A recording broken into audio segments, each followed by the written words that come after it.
Thank you for watching, liking, commenting, sharing, and subscribing right now. I could have been your teacher. In fact, I know some people in the classroom who, the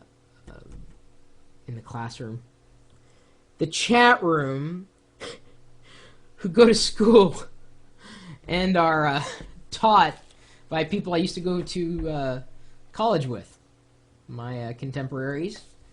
It's kind of weird. Someone came in the chat room a couple weeks ago and says, "Hey, do you know this guy? He says he used to room with you in college." I'm like, it's kind of freaky. So yeah, I guess you guys are the classroom now. Class! Shut up! Thank you. Got a top 5 list here for school. You can't drop out. You can't. You sit in your seat. I'll send you out in the hallway. Send you to another video website. You're not careful. Kyle submitted a top 5 list for school. He says he's hoping to help the rest of the community at live.pirillo.com succeed in their schooling program. So he's got this top 5 list. Number 1, organization. Organization is key to doing well in school. Even though you think you will make the same problems, such as forgetting homework, when you're not organized, organization actually helps that. I think we need a lesson in redundancy. Even though you may think it will not. Of course, it will not work if you think it won't, but if you put that tiny bit of effort in staying organized, it can make a difference from turning in a research paper to not, which results in a 0 as a test grade.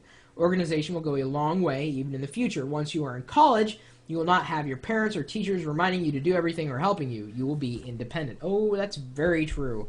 And this is a good time for you guys to submit your favorite organization tools, if you have any. And maybe you choose to have your organization written out, on actual printed paper, or maybe you've got a tool on the computer that helps you stay organized. Number 2, doing a bit more. When taking a test with questions and a space to put your answer in, on a 1 sheet of paper, you think that you should only write as much as the space requires. You think that it's all the space that the teacher provided. That is all you need, right? Wrong. Teachers actually do want the best from you, even though they might not suggest you getting a loose leaf piece of lined paper. I encourage it. Going the extra mile can go from a B to an A or a C to a B and so on. I think the point is, when you think you push yourself far enough, maybe you haven't. Never do the minimum. I'm not saying you have to do the maximum or go beyond it, but just never do the minimum. The closer you can get to the maximum, and just maybe a little beyond that, I think that, the happier you're going to be. And there are going to be kids that will say, teacher's pet. And you know what? You're probably never going to see them again for the rest of your life once you're past school. So it doesn't really matter what they say and what they think, because ultimately it's you and your grades. Number 3, procrastinating. Many of us procrastinate, meaning putting things off until later. Ooh, we got a little vocabulary lesson there. I even tend to procrastinate, not trying to make myself almighty. I also make errors, like we all do. So you missed a few days of school, and you need to make up some homework. The night you come back, you have no homework. Why not do it then instead of procrastinating until you have to hope that you are going to be able to get it finished on time, and you're only going to be stressed and do less quality homework. It's always good to get something over and done with instead of letting it pressure you. Some people work better under pressure. I tend to be one who works okay under pressure, but I'm more inclined to get my work done ahead of time. Number 4, study habits. Most students by high school have figured out study habits. You may like to study in different ways. Some people like to read things out to themselves. Some people want other people to read to them. And some people even write things on paper and get it into their head again and again and again. And I think this is a good point here. Just because someone learns one way doesn't mean you're going to learn that same way. You have to find your pattern. You have to find your habits. You have to find your trigger. And remember, we've gone over this. My trigger is somewhere right in here. This is where my trigger is. Your trigger is going to be in a completely different location, most likely. I mean, maybe in the same location, I don't know. But you have to know yourself if you're going to master the art of learning. And yes, it is an art. You have to know yourself because everybody's different. Number 5, rewards. You may be thinking, well, what's the point of getting good grades? There are many different reasons. Getting good grades might reward you with more permissions in your high school, such as the high school that this individual plans to go to. He is a student right now in the 8th grade. If you get good grades, you can sign yourself out of study hall. Your parents may even pay you a certain sum of money for every A you get. That's another motivation and reward.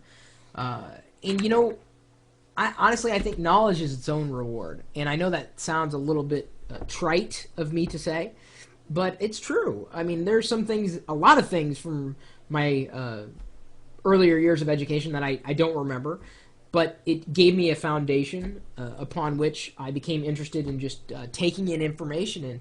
And more than anything else today, I am just an information junkie. Where did I go to school? I went to grade school at St. Joseph's Elementary in Des Moines, Iowa. I went to high school at both Dowling for my freshman year, and then Southeast Polk. I graduated in 91. Went to the University of Northern Iowa. Graduated magna cum laude with a degree in English education, which means, as I pointed out before, I could have been your English teacher. What a nightmare that would have been. Because it would have been less about an English class and more about, here's how you blog.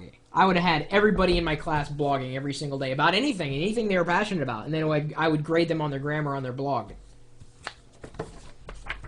Would that be a stupid idea or a good idea?